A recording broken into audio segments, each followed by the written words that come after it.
My dear students, in the last video of maths, we have studied about the altitudes and medians of a triangle. Since we have already studied about their properties, we are going to list their properties. First, properties of altitudes of a triangle. Firstly, properties of altitude के बारे में, एक triangle का तीनों altitude का क्या क्या property है. Altitudes of a triangle are concurrent, ये हमने ऑलरेडी पढ़ा है. एक ट्रायंगल के ऑल्टीट्यूड्स कंकरेंट होता है, यानी तीनों ऑल्टीट्यूड एक ही पॉइंट से जाता है. एक ट्रायंगल के तीनों ऑल्टीट्यूड्स एक ही पॉइंट से जाता है, concurrent. The point of concurrence of altitudes is called ऑर्थोसेंटर.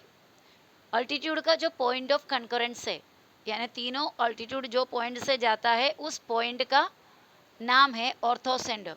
अभी इस ट्रायंगल में मैंने एक ऑल्टीट्यूड बनाया और दूसरा ऑल्टीट्यूड यहाँ पर बना रहे, दूसरा एक ये ए वर्टेक्स में से.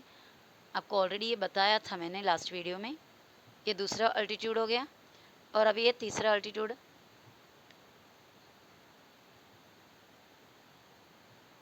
ये तीनों ऑल्टीट्यूड एक ही पॉइंट से जाएगा. ओके, इसलिए कहते हैं कि ये कंकरेंट है. और इस पॉइंट को क्या कहते हैं? ऑर्थोसेंटर. अगर ये राइट एंगल के ट्रायंगल होता तो ऑर्थोसेंटर कहाँ पर आएगा? 90 डिग्री वर्टेक्स पे, यानी राइट एंगल ट्रायंगल है तो इधर ऑर्थोसेंटर है. लेकिन एक्यूट एंगल ट्रायंगल है तो क्या होगा? ऑर्थोसेंटर ट्रायंगल के अंदर होगा, इंटीरियर. और ऑब्ट्यूस एंगल ट्रायंगल है तो क्या होगा? ऑर्थोसेंटर ट्रायंगल के बाहर होगा, एक्सटीरियर. ओके, इसी सेंटेंस को मैंने अभी यहाँ पर लिख कर दिया हुआ है. The point of concurrence of the altitudes is called orthocenter. Orthocenter कहते हैं उस पॉइंट को. The orthocenter of a right angled triangle is the vertex of the right angle. Orthocenter of a right angled triangle is the vertex of the right angle. Right angle के corner में जो point है उस point को ही ऑर्थोसेंटर कहेंगे right angle triangle में. Orthocentre of an acute angle triangle is in the interior of the triangle. Acute angle triangle का orthocentre कहाँ होगा? ट्रायंगल के इंटीरियर में, ट्रायंगल के अंदर. Okay, in the interior of the triangle. Now orthocenter of an obtuse angled triangle. Obtuse angle triangle का orthocenter is in the exterior of the triangle. triangle के अंदर के हिस्से में रहेगा. Okay, ये सभी हमारा altitude और orthocenter का properties है. ठीक है. Now we are going to study about the properties of medians. Okay, median क्या होता है ये आपको पता है. चलो यहाँ पर हम एक triangle और उसके medians बनाते हैं. यहाँ पर एक ट्रायंगल मैंने बनाकर रखा है और ये मिड पॉइंट है इस साइड का, तो वर्टेक्स में से मिड पॉइंट पे पहुँच गया, एक मीडियन बन गया. और ये साइड का देखो, ये मिड पॉइंट मैंने ऑलरेडी निकाल के रखी है, तो ये कॉर्नर में से यानी वर्टेक्स में से मिड पॉइंट में पहुँचो, दैट इज़ अ मीडियन. और यहाँ पर भी इसका भी मैंने मिड पॉइंट निकाल कर रखी है, तो वर्टेक्स में से मिड पॉइंट में पहुँच जाओ तो ये मीडियन है. तो तीनों मीडियन देखो एक ही पॉइंट में मिल गया है और इस पॉइंट को जी से डिनोट करता है, ये भी हमने ऑलरेडी पढ़ा. और इस पॉइंट को सेंट्रॉइड कहते हैं. क्या कहते हैं? सेंट्रॉइड. मीडियन जिस पॉइंट में मिल जाता है उस पॉइंट को सेंट्रॉइड कहते हैं. तो अभी हमारा प्रॉपर्टीज क्या क्या हमने लिखा है देखते हैं. Medians of a triangle are concurrent. एक ट्रायंगल के मीडियंस कंकरेंट है, that means they pass through a single point. And now their point of concurrence is called centroid. उनके पॉइंट ऑफ कंकरेंस यानी जो पॉइंट में वो जाकर मिलते हैं मीडियंस, वो पॉइंट को सेंट्रॉइड कहते हैं. यहाँ पर हमारा फिगर में G is the centroid. Okay, now the centroid always lies in the interior of the triangle. हमने ऑर्थोसेंटर के बारे में देखा. राइट एंगल में एक जगह में मतलब राइट एंगल में वर्टेक्स पे है उसका ऑर्थोसेंटर. एक्यूट एंगल में ट्रायंगल के अंदर मिल जाएगा उसका ऑर्थोसेंटर. ऑप्टिस एंगल ट्रायंगल में उसके ट्रायंगल के बाहर मिल जाएगा ऑर्थोसेंटर. तीनों अलग अलग ट्रायंगल में तीनों अलग अलग जगह में ऑर्थोसेंटर मिलता है. लेकिन यहाँ पर जो सेंट्रॉइड है, मीडियन का जो सेंट्रॉइड होता है, चाहे वो राइट एंगल ट्रायंगल का होने दो या फिर एक्यूट एंगल ट्रायंगल का होने दो या फिर ऑप्टिस एंगल ट्रायंगल का होने दो, हमेशा सेंट्रॉइड ट्रायंगल के अंदर ही रहेगा. तो बहुत बड़ा एक फ़र्क है ऑल्टीट्यूड का और मीडियन का फ़र्क. मतलब अल्टीट्यूड और मीडियन का नहीं, अल्टीट्यूड का ऑर्थोसेंटर का और मीडियन का सेंट्रॉइड का, दोनों का बीच में का जो बहुत बड़ा फ़र्क है. अल्टीट्यूड अपना पोजीशन बदलेंगे according to the triangle. Median will not change its position, it will always be in the interior of the triangle, triangle के अंदर के एरिया में ही होगा। और दूसरा एक स्पेसिफिकेशन इसका है, centroid divides each median in the ratio 2:1। Centroid हर एक मीडियन को 2:1 के रेशियो में काटते हैं। ये क्या होता है 2:1? हम देखते हैं हमारे फिगर में। ये फिगर को मैंने नाम दे दिया ट्रायंगल ABC, और इसके जो मीडियंस है उसको मैंने नाम दिया AP, BQ एंड CR। ठीक है, अभी समझो A से लेकर P तक एक मीडियन है, उसमें 2:1 यानी इधर 2 हिस्सा इधर 1 हिस्सा। अगर इधर से इधर तक 1 सेंटीमीटर है तो इधर से इधर तक 2 सेंटीमीटर हो गया, तो 2:1। या फिर इधर से इधर तक 2 है तो उसका डबल होगा इधर। ये जितना है उसका डबल इधर होगा। इसी तरह ये जितना है उसका डबल इधर होगा। ये जितना है QG उसका डबल होगा GB, PG का डबल होगा AG, QG का डबल होगा BG, RG का डबल होगा CG, या फिर AG का हाफ है GP, BG का हाफ है GQ, CG का हाफ है GR। समझ रहे हो? तो एक हिस्सा डबल पार्ट, एक हिस्सा सिंगल पार्ट, दैट्स व्हाई 2:1। ठीक है, इसका मतलब यहाँ से यहाँ तक 5 है तो इधर से इधर तक उसका हाफ यानी 2.5 रहेगा। यहाँ से यहाँ तक अगर 4 है तो इधर से इधर तक 8 होगा। ओके, तो ये था हमारा मीडियंस का properties. Okay, now we are going to start the practice set number 4.1। Practice set 4.1 का फर्स्ट क्वेश्चन, एक फिगर इधर दिया हुआ है, ट्रायंगल LMN है, और यहाँ से एक क्या चीज़ है, ये 90 डिग्री यहाँ पर दिखाया है बॉक्स डाल के, तो इसका मतलब परपेंडिकुलर। तो एक परपेंडिकुलर वर्टेक्स L में से आया है MN के ऊपर, उसका नाम है LX। और दूसरा एक LY, एक और सेगमेंट आया है वर्टेक्स L में से MN पे। तो ये 90 डिग्री यानी परपेंडिकुलर है, तो ये LX का नाम क्या होगा? LX क्या चीज़ होगा? ज़रूर ऑल्टीट्यूड होगा। तो in triangle LMN dash is an altitude. कौन है ये दोनों में से? LX और LY में से कौन है ऑल्टीट्यूड? 90 डिग्री वाला ऑल्टीट्यूड होगा। तो क्या है इसका नाम? LX। तो segment LX is an altitude, segment LS एक ऑल्टीट्यूड होगा। And dash is a median. अभी उसके बाद यही तो मीडियन बाकी बचा हुआ है, यही है। और इधर से इधर तक मतलब M से लेके Y तक और Y से लेके N तक सेम सेम लग रहा है ना, इक्वल लग रहा है, तो ये मिड पॉइंट होना चाहिए। तो ये मिड पॉइंट है तो ये क्या होगा? LY। LY is a median, so segment LY is a median. Right the names of appropriate segment, यानी यहाँ पे प्रॉपर जो आंसर है वो सेगमेंट का नाम लिखो करके बताया है, तो हमने ऑलरेडी लिख दिया। Okay, now the next question is, second question हमारा, draw an acute angle triangle. एक एक्यूट एंगल ट्रायंगल बना, उसका नाम है PQR। Triangle acute angle triangle बना और उसको नाम दे दिया हुआ है PQR। Draw all its altitudes, उसके सभी ऑल्टीट्यूड्स को बनाओ, यानी सब परपेंडिकुलर बनाना है। Name the point of concurrence as O, उसका पॉइंट ऑफ कंकरेंस को O नाम दो। पॉइंट ऑफ कंकरेंस उसका क्या होता है? Ortho centre. तो हमें ऑर्थो सेंटर बनाने का है और उसको O भी नाम देना है।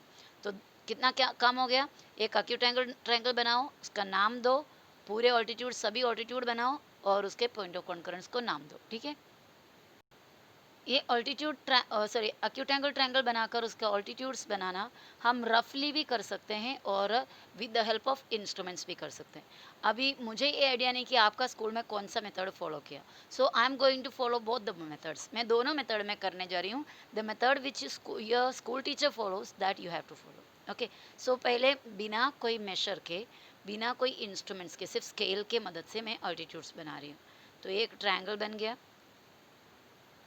ये देखो, इसका एक साइड बनाने के बाद एक्यूट एंगल, ये 90 डिग्री से कम एंगल यहाँ पर लिया, यहाँ पर भी 90 डिग्री से कम, चारों तरफ तीनों तरफ 90 डिग्री से कम है। ये भी एक्यूट है, ये भी एक्यूट एंगल है, ये भी एक्यूट एंगल है। सीधे सीधे हमें समझ में आता है। अभी इसका अल्टीट्यूड बनाने का है। अल्टीट्यूड इसका नाम वगैरह बाद में देंगे। अल्टीट्यूड यानी यहाँ से एकदम 90 डिग्री परपेंडिकुलर लगना चाहिए, तो ये एक अल्टीट्यूड हो गया। ये देखो, ये साइड में 90 डिग्री एल शेप आ रहा है। अभी इस साइड के लिए आप बनाने जाओगे तो आप इस तरह बनाएंगे, कितना भी वो परफेक्शन नहीं मिलेगा। तो हम क्या करेंगे, ये जो हमारा पेपर है उसको थोड़ा टर्न करेंगे, यानी ताकि ये साइड बेस में नीचे आ जाए। अभी ये साइड के ऊपर बनाया तो ये साइड नीचे है ना, तो इस तरह भी इस साइड को नीचे लाएंगे, यानी थोड़ा टर्न करेंगे। अब मैंने वो पेपर को टर्न करके ये साइड मेरे तरफ है। अब ये सामने का वर्टेक्स में से मैं ऐसा बनाऊँ तो टेढ़ा होगा, ऐसा घुमाया घुमाया, देखो यहाँ पर आने पे ये 90 डिग्री लग रहा है। तो मैंने ये देखो ये 90 डिग्री करेक्ट एल शेप यहाँ पर आपको मिल रहा है।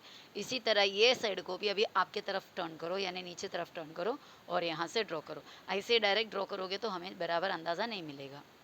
अभी मैंने इस साइड को मेरे तरफ यानी नीचे की तरफ किया और यहाँ से इसी पॉइंट से देखो यहाँ पे 90 डिग्री बनेंगे, ये पॉइंट से भी जाना चाहिए, इधर एल शेप भी बनना चाहिए, वो हिसाब से आपको ड्रॉ करना होगा।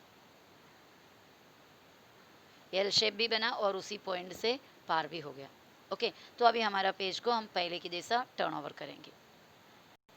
पहले के जैसा हमने टर्न कर लिया। इसका नाम हमको दिया गया था PQR और ऑल्टीट्यूड्स का नाम नहीं दिया है, लेकिन हम नाम तो डालना है, बिना नाम डाले चलेगा ना, अच्छा नहीं लगता। तो हम इधर लिखते हैं PMQNRT,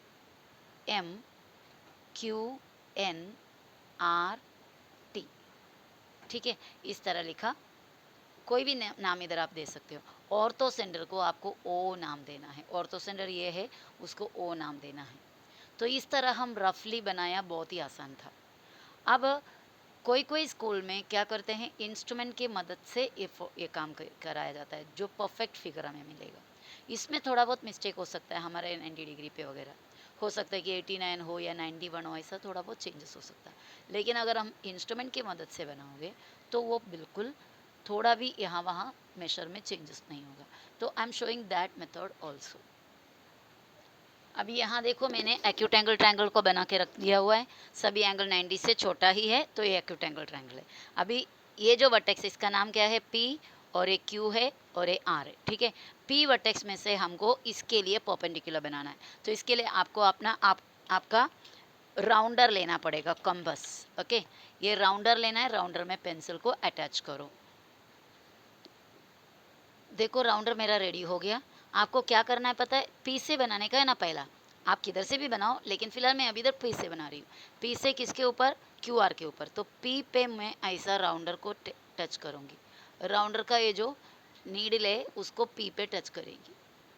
ये राउंडर यहाँ पे टच करने के बाद आपको क्या करना है पता है, ये पेन का ये जो एंड है उसको लेकर ये सामने का साइड को दो जगह में काटना है। मेरा राउंडर थोड़ा लूज है तो मैं डायरेक्ट ऐसा नहीं दिखा पा रही हूँ, आपका राउंडर एकदम टाइट होना चाहिए। यहाँ से ले आओ और ये लाइन को, ये जो सामने का साइड है जिसके ऊपर हमें परपेंडिकुलर बनाना है, उसको दो जगह काटेंगे, ठीक है। I will try to make it. यहाँ रखें, यहाँ रखने के बाद इधर ले आया, इधर लेकर प्रॉपरली कहीं भी कोई भी दो जगह में काटना है। देखो इधर एक जगह मैंने काटा, एक्चुअली राउंडर बड़ा छोटा होते जा रहा है, वो प्रॉपर नहीं हो पा रहा है। यहाँ से ये देखो इस लाइन को इधर, राउंडर का थोड़ा सा इश्यू है, मैंने उसके लिए दूसरा फिगर बनाया क्योंकि पहले फिगर में बहुत ही ख़राब हो गया था। तो यहाँ पर रखे, ये जो सामने वाला साइड है उस सामने वाला साइड को थोड़ा सा काटना है दो जगह में, तो और थोड़ा बढ़ाना पड़ेगा क्योंकि इधर कट नहीं रहा है। थोड़ा सा और बढ़ाया, बढ़ाने के बाद इसको यहाँ देखो कटा, वो ये भी वैसे ही गया, एक्चुअली एडजस्ट नहीं हो पा रहा मैं। यहाँ पर यहाँ कटा और यहाँ कटा, दो जगह में काटे, देखो इधर और इधर काटा, और कौन से पॉइंट में कटा उस पॉइंट को आपको मार्किंग करनी है। ये देखो ये पॉइंट है और ये पॉइंट, उस पॉइंट में रखकर दोबारा आपको आर्क बनाने का नीचे तरफ थोड़ा सा छोटा कर लेना। थोड़ा छोटा करने के बाद इसी पॉइंट पे रखो, यहाँ एक आर्क बनाओ और ये पॉइंट में ले आओ और उसके ऑपोजिट डायरेक्शन से इस आर्क को इस तरह काट दो। ओके, थोड़ा सा ध्यान से आप देखोगे तो समझ में आएगा, अगर डायरेक्ट होते बोर्ड पे तो ये बताना इजी था। अब ये यहाँ से ये देखो ये दोनों आर्क जहाँ मिला ना, उस पॉइंट से इसको लाइन खींचो और ये आपका एक परपेंडिकुलर बन गया। अब दूसरा परपेंडिकुलर बनाने के लिए आपको ये वर्टेक्स में से बना रहा है, समझो इस ये वर्टेक्स में से बना रहे तो इस साइड को काटना है, तो ये बढ़ाया, बढ़ाकर, ठीक है, ये लाइन को, सामने की लाइन को थोड़ा सा काटना है, दो पॉइंट में काटो। इधर एक पॉइंट काटा, इधर बहुत ज़्यादा जा रहा है तो छोटा कर दिया, थोड़ा सा छोटा करके काटने का कोशिश करो तो नहीं बन रहा है, और थोड़ा सा एडजस्ट करो। हाँ, यहाँ एक पॉइंट और यहाँ एक पॉइंट, एकदम टॉप में आया है, चलेगा वो। अभी इसको थोड़ा सा छोटा किया, छोटा करके इस पॉइंट पे से एक आर्क और इस पॉइंट पे से भी एक आर्क, ओके। और ये दोनों आर्क जहाँ मिला उस पॉइंट से इसको जोड़ देना है। ये देखो जहाँ पर वो आर्क दोनों मिले वो पॉइंट इससे जोड़ना है। और उसके बाद अभी यहाँ से करना है, ये जो पॉइंट एक बचा हुआ ये वाले से सामने वाला साइड को काटना है। एक्चुअली वो फिगर में भी बराबर एडजस्ट नहीं हो रहा था, तो मैंने क्या किया, एक इक्विलैटरल ट्रायंगल बनाया। कैसा बनाएंगे बताओ, यहाँ पर एक साइड बनाया और उसके बाद इधर प्रोट्रैक्टर रखे 60 डिग्री लो, क्योंकि इक्विलैटरल ट्रायंगल का तीनों एंगल 60 होता है। यहाँ से 60 मार्किंग करो, यहाँ पे लाइन खींचो, इस साइड से भी 60 मार्किंग करो और यहाँ से लाइन खींचो, तो आपको एक इक्विलैटरल ट्रायंगल मिलेगा। और इक्विलैटरल ट्रायंगल का सब एंगल 60 60 60 होता है, तो एक्यूट एंगल ही हो गया वो। और यहाँ से इसको बनाना बहुत ही आसान है। ये देखो यहाँ पे लाइन मिला और ये साइड में भी मिला। अब क्या करना है, इसको थोड़ा सा छोटा करना है, थोड़ा सा छोटा करके इससे एक आर्क नीचे बनाओ, बड़ा भी कर सकते हो छोटा भी कर सकते हो, ओके, या सेम भी रख सकते हो, कोई प्रॉब्लम नहीं है। तो यहाँ से लेकर नीचे एक आर्क बनाया और इसको भी इधर भी टच करके नीचे एक आर्क बनाएंगे, तो ये वाला आर्क भी बना। ये आर्क भी बन के होने के बाद हम क्या करेंगे, ये वाला जो वर्टेक्स है और ये जो पॉइंट है दोनों को जोड़ देंगे। तो इस तरह हमारा एक अल्टीट्यूड बना, ठीक है। अभी दूसरा अल्टीट्यूड के लिए यहाँ से बनाना है, तीसरे को इधर से भी बनाने का है। तो इसी तरह वापस से हम पॉइंट क्यू पे रखा, पॉइंट क्यू पे रखकर इस साइड को, उसके सामने वाला साइड को दो जगह में हमें काटना है। इस तरह रखा और काटने के लिए यहाँ पर एक पॉइंट, यहाँ पर एक पॉइंट, ठीक है। ये काटने के बाद इसको थोड़ा सा कम कर देंगे तो बेटर है। यहाँ से एक आर्क और ये पॉइंट से भी एक आर्क, ओके। अभी क्या करना है, ये पॉइंट और इस पॉइंट को जोड़ना है। ये दोनों पॉइंट को जोड़ के ये अल्टीट्यूड भी बना। अभी तीसरा अल्टीट्यूड के लिए यहाँ से करना है, सेम प्रोसीजर, कुछ और चेंजेस नहीं है। तो ये यहाँ पर रखकर ये साइड को दो जगह में काटना है। तो यहाँ से काटा, देखो ये पॉइंट और ये पॉइंट पे, उधर से फिर आगे यहाँ पे दो आर्क बनाने का है। तो इस पे रखा, एक आर्क बनाया और इस पे रखकर दूसरा आर्क बनाया, ओके। थोड़ा ये वापस से देख लेते हैं, ये आर्क इतना डिस्टेंस में, आप देख सकते हैं मेरा राउंडर बहुत ही ज़्यादा हिल रहा है, और यहाँ पे, ठीक है। अभी इसको क्या करना है, वापस से जोड़ देना है, किसको, इसके आर्क को और ये पॉइंट को। तो इन दोनों को जोड़ देंगे। देखो अगर आपका फिगर राइट आया है तो तीनों एक ही लाइन से जाएगा, ऑब्वियसली राइट आया है, बराबर। तो ये मेथड था हमारा इंस्ट्रूमेंट का मदद से करने वाला। और ये जो सेंटर है उसको, मतलब जहाँ पे तीनों पॉइंट मिला उसको ओ नाम देना है, ऑर्थो सेंटर। तो यहाँ पर हो गया तीनों अल्टीट्यूड, अल्टीट्यूड को भी नाम दे सकते हैं पी ए क्यू बी और आर टी, ऐसा कोई भी, नहीं तो आर सी, और ऑर्थो सेंटर को ओ नाम दिया, ठीक है। तो इतना था। तो आप कौन सा मेथड आपको फॉलो करना है, दैट इज़ योर चॉइस, ठीक है। तो इतना ही बस ये वीडियो में, बाय बाय।